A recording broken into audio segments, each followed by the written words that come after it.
नमस्कार विद्यार्थी मित्रांनो, काल आपण स्थिर भांडवलाच्या आवश्यकतेवर परिणाम करणारे घटक बघितले। त्यामधले आपले 5 घटक झाले होते की स्थिर मालमत्ता किंवा स्थिर भांडवल आवश्यक कशावर आहे किंवा आवश्यकतेवर परिणाम कशामुळे होतो, कोणकोणत्या गोष्टींमुळे त्याची स्थिर भांडवलाची आवश्यकता कमी जास्त प्रमाणामध्ये भासत असते व्यवसायासाठी। तर आजचा आपण 6वा मुद्दा बघणार आहोत, जुन्या मालमत्तेचे संपादन। जुन्या मालमत्तेचे संपादन म्हणजेच बघा, आता व्यवसाय करताना कधी नवीन मालमत्ता असणं कधी श्रेयस्कर ठरतं, कधीही चांगलं असतं, कारण आपल्याला त्याची गॅरंटी असते। काही कालावधीपुरती आपल्याला हे माहीत असते की ते खराब होणार नाही, पण कधी कधी परिस्थिती अशी निर्माण होते की जेणेकरून जुनी जी मालमत्ता आहे, जुन्या मालमत्तेमध्ये देखील आपल्याला तसा दर्जा किंवा तशा प्रकारची यंत्रसामुग्री उपलब्ध होऊ शकते, त्याचा दर्जा चांगला असतो। मात्र जुने असल्यामुळं, जुनं असलं की त्याची साहजिकच किंमत कमी असणार आहे। आणि याचा फायदा असा की जुनी मालमत्ता ज्यावेळी संपादन केली जाते किंवा ज्यावेळी खरेदी केली जाते, जुन्या मालमत्तेचे जेव्हा संपादन केले जाते किंवा त्यांना आपण आत्मसात करतो, त्यावेळेस त्याचा दर्जा जरी चांगला असला तरी त्याची किंमत मात्र कमी असते, कारण ती वस्तू किंवा ती मालमत्ता ही जुनी असते, त्यामुळे त्याचा दर कमी असतो। आणि हे व्यावसायिकासाठी आवश्यक आहे। त्याला गुंतवणूक करायची आहे तर कमी प्रमाणामध्ये गुंतवणूक करून जास्त प्रमाणामध्ये त्याला उत्पन्न मिळवायचं असतं, जास्त प्रमाणामध्ये त्याला फायदा मिळवून घ्यायचा असतो। मग या अनुषंगाने जुन्या मालमत्तेमध्ये जर त्याने पैसा गुंतवला, जुनी मालमत्ता त्याने आत्मसात केली आणि मग व्यवसायासाठी त्याचा वापर केला, तर ते अधिक श्रेयस्कर ठरतं। आणि अशा वेळेस स्थिर भांडवलाची जी आवश्यकता आहे ही कमी प्रमाणामध्ये असते। त्यानंतर बघा, 7वा मुद्दा आहे सवलतीच्या दरात मालमत्ता संपादन। सवलतीच्या दरात म्हणजेच काय? सवलतीचा दर म्हणजे काही ठराविक मुदत, म्हणजे पैसे पेड करण्यासाठी किंवा पैसे देण्यासाठी एकदम ते पैसे आपल्याकडून घेतले जात नाहीत किंवा एकदम त्या पैशांची मागणी होत नाही। अशा वेळी त्यामध्ये आपल्याला काहीतरी सवलत मिळत असते, सूट मिळत असते, आणि टप्प्याटप्प्यानुसार आपल्याला सवलतीच्या दराने ते पैसे द्यावे लागतात आणि मग मिळणारी मालमत्ता ही खरेदी करावी लागते। आणि त्यामध्ये आपल्याला जो पैसा गुंतवावा लागतो, तर त्यासाठी लागणारे जे स्थिर भांडवल आहे, स्थिर भांडवलामध्ये लागणारा पैसा टप्प्याटप्प्याने आपण भरला तरीही चालतो। स्थिर मालमत्ता हे सोयीस्कर असते त्यावेळेस खरेदी करणं। सवलतीच्या दरामध्ये म्हणजे आता जर आपण प्रादेशिक पातळीवरचा विचार केला तर सरकार अशा काही योजना राबवतं की त्याद्वारे व्यवसायांचा विकास व्हावा, व्यवसाय भरभराटीस यावे, पण त्यासाठी लागणारा त्यांचा जो खर्च आहे तो त्यांना कमी प्रमाणात किंवा मुबलक प्रमाणामध्ये त्यांना परवडेल अशा पद्धतीने मिळावा। सवलतीच्या दरामध्ये त्यांना तो दर आकारला जावा आणि सवलतीच्या दरामध्ये म्हणजे टप्प्याटप्प्याने, हप्त्याने एखाद्या वस्तूची जेव्हा आपण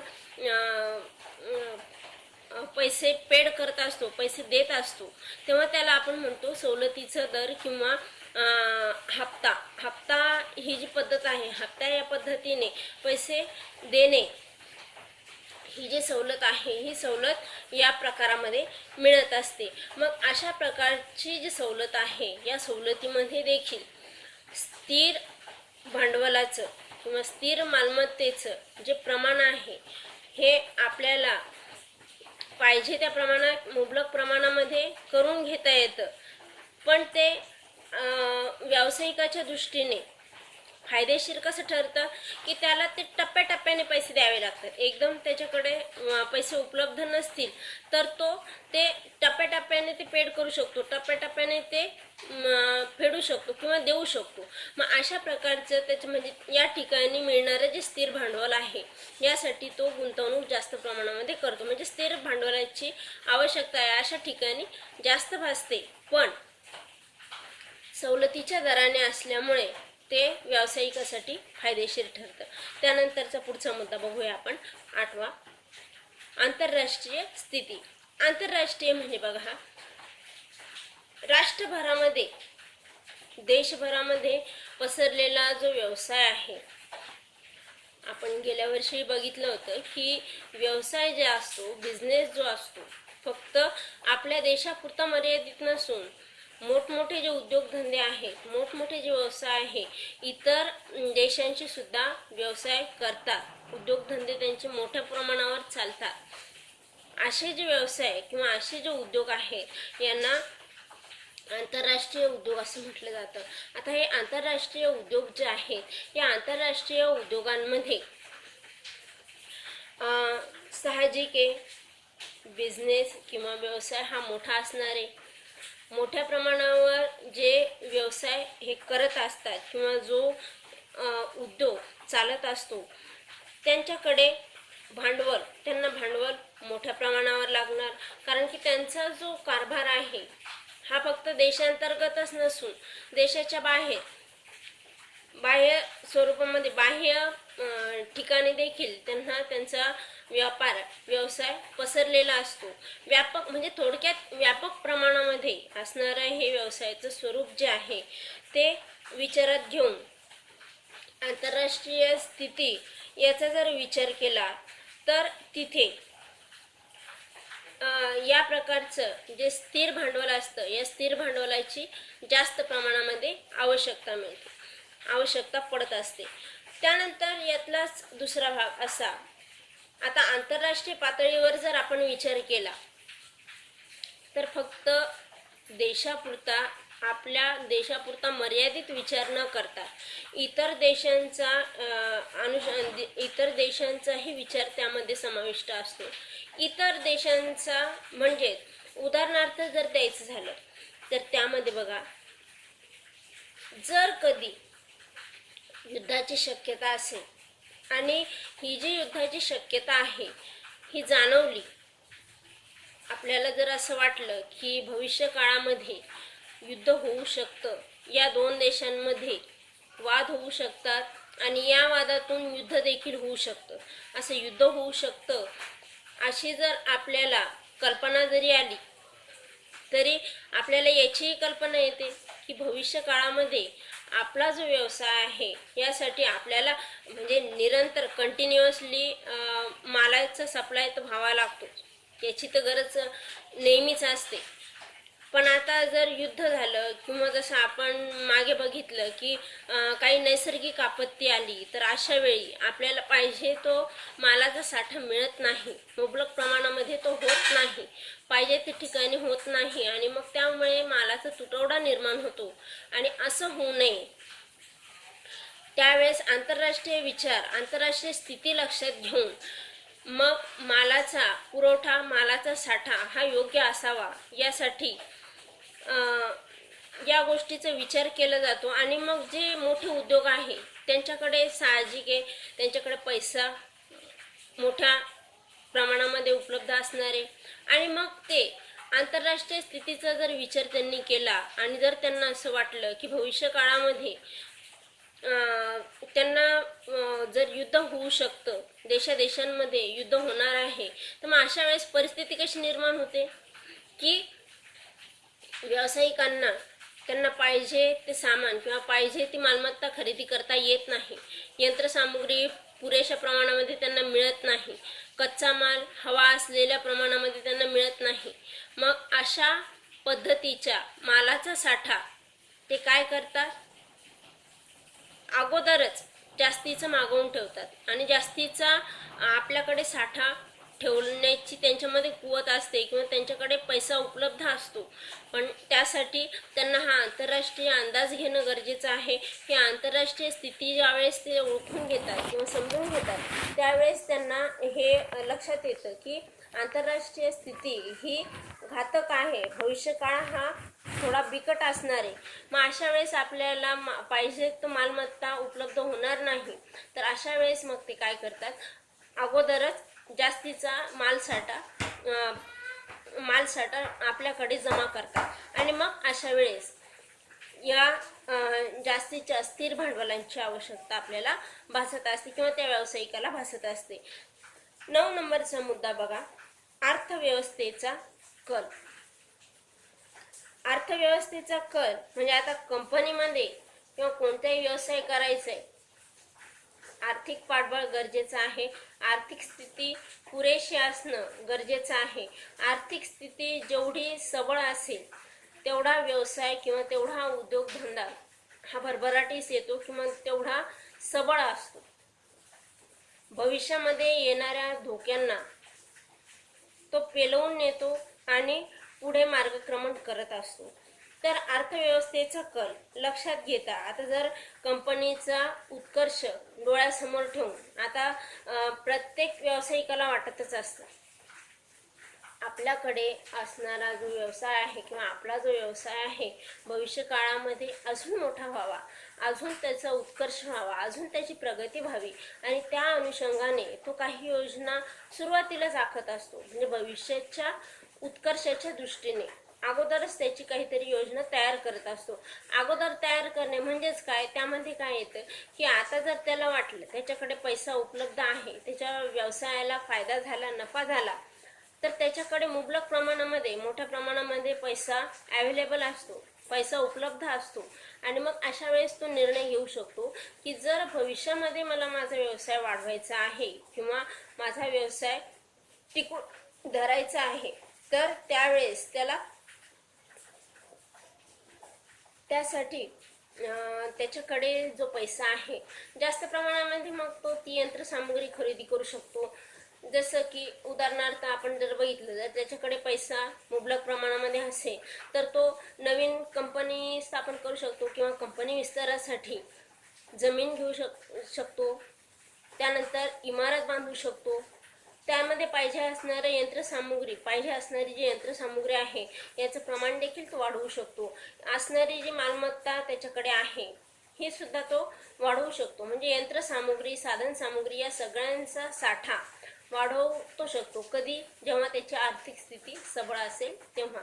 आर्थिक परिस्थिती त्याची जर चांगली असेल म्हणजे त्याच्या बिझनेसला जर फायदा होत असेल, चांगला चालत असेल तर भविष्याच्या दृष्टीने किंवा व्यवसायाच्या भरभराटीच्या दृष्टीने तो हे पाऊल सद्यस्थितीला अवलंब करू शकतो त्या गोष्टीचा. त्यानंतरचा 10वा मुद्दा आहे बघा, लोकसंख्येचा कल. जिथे लोकसंख्या जास्त आहे तिथे मालाचा खप जास्त प्रमाणात होणार आणि हे एक व्यावसायिकाच्या दृष्टीने फायदेशीर असतं, त्याला कधीही आवडतं. कारण जितक्या मालाची निर्मिती तो करणार तितक्या मालाचा जर तितक्या मालाची विक्री झाली तर तेवढा त्याला फायदा मिळणारच की. मग यासाठी जेवढी लोकसंख्या असेल, लोकसंख्या जितकी जास्त तितक्या जास्त मोठ्या प्रमाणामध्ये व्यावसायिकाला फायदा होत असतो. कारण की तितक्या जास्त लोकांची त्याला मागणी, त्या वस्तूला मागणी असते आणि मग त्या वस्तूंची मागणी त्याला मिळाल्यानंतर मग त्याला अजून काय पाहिजे, होणारा त्याचा जो नफा आहे हा नफा त्याला फायदेशीर ठरतो. व्यवसायाच्या दृष्टीने, बिझनेसच्या दृष्टीने तो याच्यामध्ये नफा कमवत असतो आणि त्यामुळे लोकसंख्येचा हा जो कल आहे आणि अजून जर दुसऱ्या दृष्टिकोनातून आपण बघितलं, लोकसंख्येचा कल ज्यावेळेस वाढतो त्यावेळेस लोकांच्या संख्येनुसार मालाची मागणी वाढत असते. मालाचा जो खप आहे हा त्या अनुषंगाने होण्यासाठी म्हणून लोकसंख्येमध्ये झालेली ही जी वाढ आहे ही वाढ व्यावसायिकाला श्रेयस्कर ठरते, फायदेशीर ठरते. कारण त्याच्याकडे त्याच्या बिझनेसमध्ये निर्माण होणारी जी वस्तू आहे त्याची विक्री जास्त मोठ्या प्रमाणामध्ये होत असते आणि त्यामधून त्याला मिळणारा जो पैसा आहे हा जास्त प्रमाणामध्ये येत असतो. म्हणजे थोडक्यात नफा त्याच्या कंपनीला किंवा त्याच्या व्यवसायाला जास्त मोठ्या प्रमाणामध्ये होतो. म्हणजे जितकी लोकसंख्या जास्त वाढली तितकं त्याला फायदेशीर असतं. म्हणजे लोकसंख्येचा कल हा देखील परिणाम करतो स्थिर भांडवलावर. त्यानंतर 11वा मुद्दा आहे बघा, ग्राहक प्राधान्य. ग्राहक प्राधान्य म्हणजे आता जर तुम्ही व्यवसाय निश्चिती करता, व्यवसाय निश्चिती करण्यापासून तुमचा हा कल तुम्ही तो लक्षात घेत असता की कोणत्या ग्राहकाला, म्हणजे बाजारपेठेची सगळ्यात अगोदर आपण माहिती मिळवतो. बाजारपेठेमध्ये माहिती कोणती, की आपल्याला किंवा ग्राहकांना कोणत्या वस्तूची मागणी जास्त आहे किंवा कोणत्या वस्तूची गरज जास्त आहे. ज्या वस्तूची गरज त्यांना जास्त असेल त्या वस्तूची निर्मिती करण्याचं ग्राहक आपलं व्यावसायिक ठरवतो आणि व्यावसायिकाने ते ठरवल्यानंतर व्यावसायिक त्या दृष्टिकोनातून पावलं उचलतो. आता हे ग्राहकांना प्राधान्य देणं हे गरजेचं असं आहे की ग्राहकांचं प्राधान्य लक्षात घेणं गरजेचं आहे. काळानुसार त्यांच्या आवडीनिवडीमध्ये बदल होत जातो. आता हा जो बदल आहे हे लक्षात घेणं गरजेचं आहे की कोणत्या वस्तूला जास्त मागणी ग्राहक देतात, त्या प्रमाणामध्ये त्यांची जर मागणी ज्या वस्तूला जास्त आहे अशा प्रकारचे जे व्यवसाय चालतात या व्यवसायांना स्थिर भांडवलाची आवश्यकता जास्त असते. उदाहरणार्थ जर आपण बघितलं तर आजकालच्या युगामध्ये मोबाईलचा वापर हा जास्त वाढलेला आहे. मग मोबाईल निर्मिती करणारे हे जे उद्योगधंदे आहेत यांची वाढ भरभराटीने होत आहे आणि मग त्यांना लागणारा जो कच्चा माल आहे तो जास्त लागतो. मग त्यासाठी लागणारी यंत्रसामुग्री त्यांना जास्त लागते, साधन सामुग्रीही त्यांना जास्त लागते. म्हणजे आर्थिक पाठबळ तेवढंच लागतं आणि त्यामध्ये त्यांना जे स्थिर भांडवल निर्मिती करायची असते, स्थिर भांडवल जे आवश्यक आहे या स्थिर भांडवलाचं जे प्रमाण तर ते त्यांना जास्त हवं असतं. म्हणजे थोडक्यात ग्राहक ज्या उद्योगाला, ज्या व्यवसायाला जास्त प्राधान्य देतात. प्राधान्य कशाला देणार, ज्या गोष्टी त्यांना आवडतात त्या गोष्टीला ते प्राधान्य देणार आणि मग असे जे त्यांच्या आवडीचे किंवा गरजेच्या ज्या वस्तू आहे असा उद्योग किंवा असा व्यवसाय जो आहे त्या व्यवसायाला अप्रत्यक्षपणे फायदा होत असतो. कारण ग्राहकांचा कल तिकडेच असतो, ग्राहकांची आवड तिथेच असते आणि ग्राहकांचा कल त्या ठिकाणी असल्यामुळे त्या व्यावसायिकाला लागणारे जे स्थिर भांडवल आहे याचं प्रमाण जास्त असतं. त्यानंतरचा 12वा आणि यामधला शेवटचा मुद्दा आपला आहे स्पर्धात्मक घटक. स्पर्धात्मक घटक म्हणजे बघा, व्यवसाय जो आहे व्यवसायामध्ये चढ उतार होत असतो आणि वाढता हा जो चढ उतार आहे या वाढत्या चढ उतारामध्ये व्यावसायिकता किंवा तंत्रज्ञान हे वाढत जात आहे आणि त्यामुळे स्पर्धात्मक युग असेही आपण याला म्हणू शकतो. व्यावसायिक युग जे आहे हे यामध्ये स्पर्धा जास्त मोठ्या प्रमाणामध्ये वाढलेली. प्रत्येक व्यावसायिकाला वाटतं की आपला व्यवसाय हा दुसऱ्यापेक्षा श्रेयस्कर असला पाहिजे. श्रेयस्कर असा की दुसऱ्यापेक्षा आपण थोडं वरचढ असलं पाहिजे. आपला व्यवसाय, आपला उद्योग, आपला बिझनेस हा जास्त मोठ्या प्रमाणामध्ये चालला पाहिजे, आपल्याला जास्तीत जास्त फायदा झाला पाहिजे आणि यासाठी तो काय करतो, त्याच्याकडे तो जो मालमत्ता निर्मिती करत असतो किंवा ज्या मालाची निर्मिती तो करतो हा जो माल आहे हा चांगल्या दर्जाचा असला पाहिजे असं त्याला वाटतं आणि मग अशा दृष्टीने विचार करता स्पर्धेशी तोंड देणं त्याला गरजेचं आहे. म्हणजे जुन्या पद्धतीने जे उत्पादन होत असतं हे उत्पादन बदल करून नवीन पद्धतीने किंवा नाविन्यपूर्ण असा बदल त्यामध्ये करून स्पर्धेच्या युगात टिकून राहणं प्रत्येक व्यावसायिकाला गरजेचं आहे आणि प्रत्येक व्यावसायिक एकमेकांची स्पर्धा करत असतो आणि जोपर्यंत ते स्पर्धा करत नाही तोपर्यंत ते पुढेही जात नाही. म्हणजे यासाठी स्पर्धा करणं ही गरजेचं आहे. जसं स्पर्धा केली तरच ते अग्रेसर होणार, पुढे जाणार. आपला व्यवसाय कशा पद्धतीने ते अजून चांगला, अजून त्यामध्ये उत्कर्ष घडून आणू शकतात या दृष्टीने विचार करतात, ठरवतात आणि वेगवेगळ्या योजना आखतात आणि त्या दृष्टीने पावले देखील उचलतात. आता यामध्ये बघा, जर समजा एखादा व्यावसायिक असेल, त्याने स्वयंचलित यंत्रणा राबवण्यासाठी जर सुरुवात केली, तर त्याचं बघून इतर व्यावसायिक देखील त्यासाठी प्रेरित होतात आणि त्या व्यावसायिकांना देखील याची गरज असते की एक जण असं करतोय, स्वतः स्वयंचलित स्वतः हे अग्रेसर होतोय, पुढे होतोय, तर आपणही मागे न राहता आपणही तशा पद्धतीने प्रयत्न केले पाहिजे आणि आपण त्याच्या पुढे गेलं पाहिजे.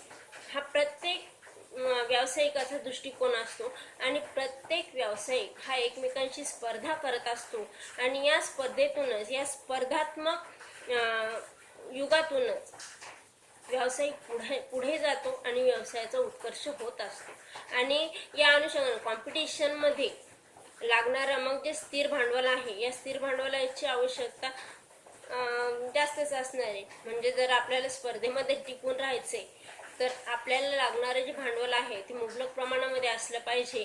आणि अशा परिस्थितीमध्ये स्थिर भांडवल जे आहे, स्थिर भांडवल म्हणजे पैसा तर आवश्यक आहेच, पण त्यासोबतच स्थिर भांडवल जे आहे, स्थिर भांडवलाची आवश्यकता देखील जास्त मोठ्या प्रमाणामध्ये उपलब्ध, जास्त मोठ्या प्रमाणामध्ये असणं गरजेचं आहे.